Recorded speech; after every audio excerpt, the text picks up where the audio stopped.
अस्सलामुअलैकुम नाज़रीन, मैं हूं मैं राजा और आपको अपने यूट्यूब चैनल पर खुशामदीद कहूँगा। कल पाकिस्तान नमीबिया के साथ खेलने जा रहा है। डू और डाई सिचुएशन है पाकिस्तान के लिए, मैच जीतना ज़रूरी है। और नमीबिया की टीम को हालांकि देखने में तो हल्की टीम लगती है, लेकिन आप उसे ग्राउंड में किसी भी सूरत पाकिस्तान जैसी टीम तो उसे बिल्कुल भी हल्का नहीं ले सकती। तो कल कुछ भी हो सकता है। दुआएं तो एज अ पाकिस्तानी हमने पाकिस्तान के लिए दुआ ही करनी है, लेकिन खेलना तो ग्राउंड में क्रिकेटर्स ने है। लेकिन जिस तरह की क्रिकेट पाकिस्तानी क्रिकेटर्स ने इंडिया के ख़िलाफ़ खेली है, अगर ऐसी क्रिकेट उन्होंने कल खेली तो नमीबिया जो है वो आपको अपसेट करने की पूरी सलाहियत रखती है। इतलात आ रही हैं जी डिफरेंट के पाकिस्तान का टीम में चेंजिंग्स होंगी कुछ, और कोई बैटिंग ऑर्डर में भी तब्दीली की जा सकती है। तो इस पर बात करूँगा, लेकिन आगे चलने से पहले तमाम दोस्तों से गुजारिश है कि चैनल को सब्सक्राइब कर लें। अब देखें पाकिस्तान और नमीबिया। अब नमीबिया की टीम जो है, अगर आपने देखा होगा कि इंडिया के ख़िलाफ़ मैच में उन्होंने डेथ ओवर में बड़ी अच्छी बॉलिंग की। इसके अलावा यूएसए के मैच में भी नमीबिया की टीम ने कोई बुरी क्रिकेट नहीं खेली।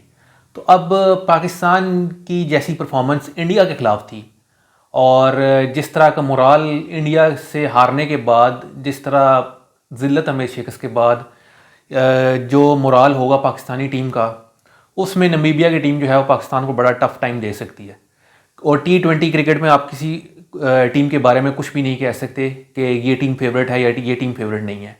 आपने देख लिया ऑस्ट्रेलिया का हाल, जिम्बाब्वे ने ऑस्ट्रेलिया के साथ क्या किया। ऑस्ट्रेलिया की टीम, मैं उन जितने भी एक्सपर्ट्स थे जो ऑस्ट्रेलिया और अफ़गानिस्तान को सेमीफाइनल में की 4 टीमों में कंसिडर कर रहे थे, वो अब कहाँ पे हैं सब।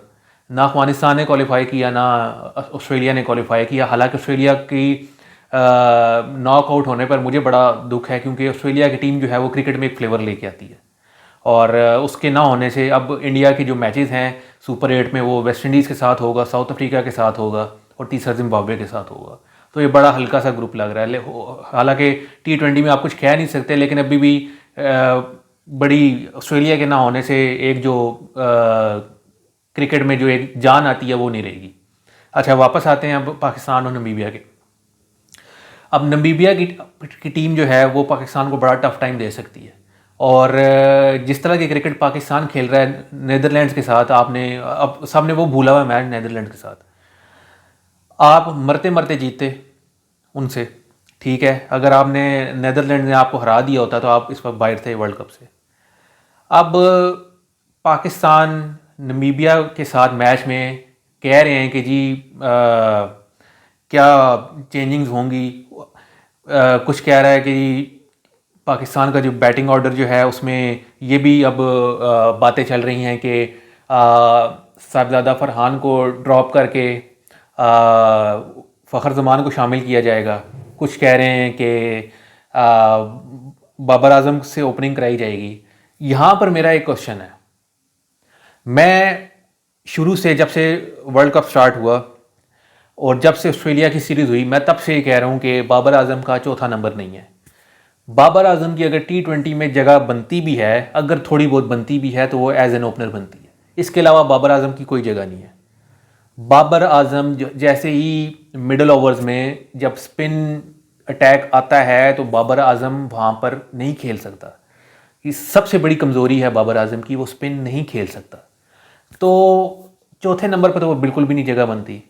मैं इसके हक में था कि एज एन ओपनर खिलाया जाए। लेकिन क्या इस स्टेज पर वर्ल्ड कप के, जब आपका जो ओपनिंग कॉम्बिनेशन है वो आपका पिछले कोई 6-7 महीने से यही चल रहा है, साहिबजादा फरहान और साइम अयूब। हालांकि साइम अयूब ने भी अभी तक कोई इतनी ख़ास परफॉर्मेंस नहीं दी।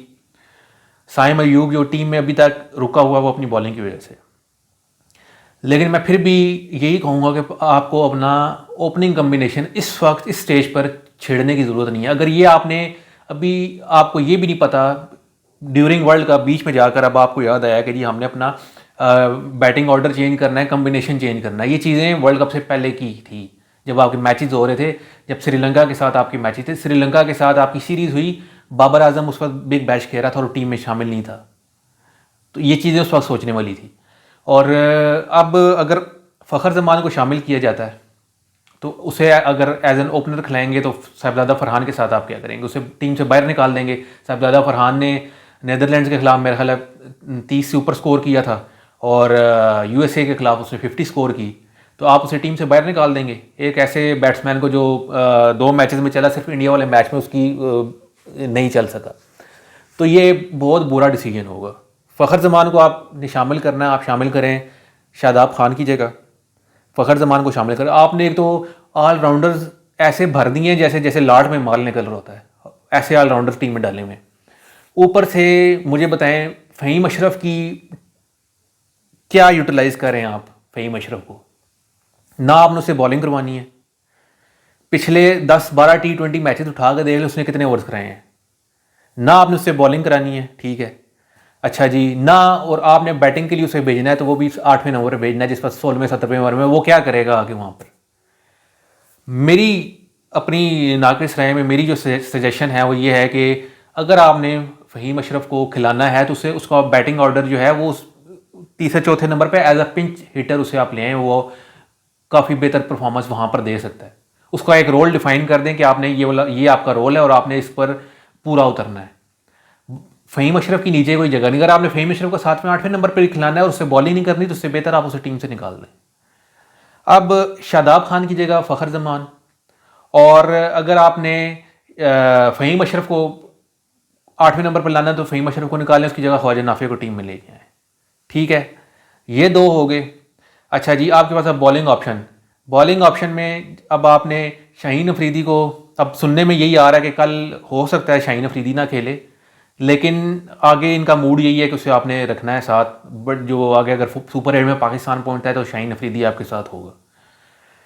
शाहीन अफरीदी की जगह जी सलमान मिर्ज़ा, मैं शुरू से कह रहा हूँ सलमान मिर्ज़ा इन कंडीशंस में श्रीलंकन पिचेस पर बहुत डेंजरस बॉलर साबित हो सकता है, लेकिन उसे यूटिलाइज़ अभी तक हमने नहीं किया। क्यों? क्योंकि Shaheen Afridi premier fast bowler जो है वो आपकी टीम में मौजूद है, तो आपको तो किसी चीज़ की ज़रूरत नहीं है।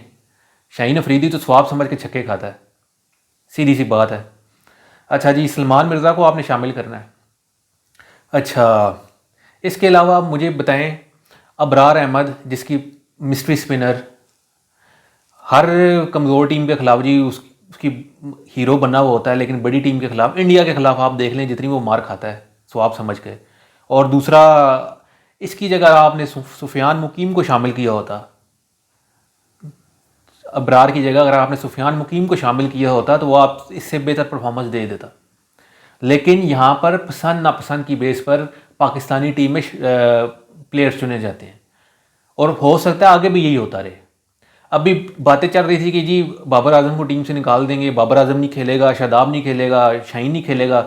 अब नई इतलात आ रही हैं जी बाबर आजम को एज एन ओपनर खिलाएंगे, अच्छा शादाब भी हो सकता है खेले, अच्छा जी शाहीन अफरीदी का है जी उसे आराम देंगे। वो भी आराम इसलिए देते हैं कि आगे, और कल अगर एक और क्वेश्चन, अगर कल बाबर आजम या फ़खर ज़मान एज एन ओपनर खेलते हैं और दोनों में से कोई एक 50 कर लेता है, बड़ा स्कोर कर लेता है, तो साहिबजादा फरहान का तो वर्ल्ड कप गया। यही होगा, क्योंकि अगर आपने 50 कर ली बाबर आजम ने कल, क्योंकि टीम थोड़ी कमज़ोर है उसके खिलाफ, अगर आपने 50 कर ली तो आपने तो अपना वर्ल्ड कप पूरा पक्का कर लिया और उसी नंबर पर पक्का कर लिया। साहिबजादा फरहान का क्या कसूर है फिर? तो ये चीज़ें जो हैं मद्देनज़र रखने की ज़रूरत है। और पाकिस्तान को अब भी ये जो आपने 8-8 9-9 उठा के ऑलराउंडर्स डाले हुए हैं, इन ना ये किसी काम के ना कुछ है, इससे बेहतर, और आपको यूटिलाइज़ करना भी नहीं आता। या तो हो ना कप्तान की सोच हो जी, वो हमें नज़र आ रहा हो कि उसे पता है कि मैंने किसको किधर यूटिलाइज़ करना है। आपको ये तक तो पता नहीं है कि किस बॉलर को किस टाइम ओवर देना है। तो इससे बेहतर यही है कि आप स्पेशलाइज्ड या बैट्समैन खिलाएं या स्पेशलाइज्ड बॉलर खिलाएं। तो अब देखते हैं कल नमीबिया के साथ मैच में क्या होता है। पाकिस्तान अगर बारिश होगी तो 1 पॉइंट मिल जाएगा, पाकिस्तान आगे पहुंच जाएगा। और आगे आपके अगर आप सुपर 8 में पहुंचते हैं तो आपका इंग्लैंड, न्यूजीलैंड और श्रीलंका के साथ मैचेस होंगे। तो अब भी से प्लानिंग यहाँ पर शुरू हो जानी चाहिए कि हमने उनके साथ कैसी क्रिकेट खेलनी है। और श्रीलंका आपके लिए हलवा साबित नहीं होगा जिस तरह कल उन्होंने ऑस्ट्रेलिया के खिलाफ परफॉर्मेंस दी है। कल फिर हाजिर होऊंगा मैच के बाद, तब तक के लिए अल्लाह हाफिज़।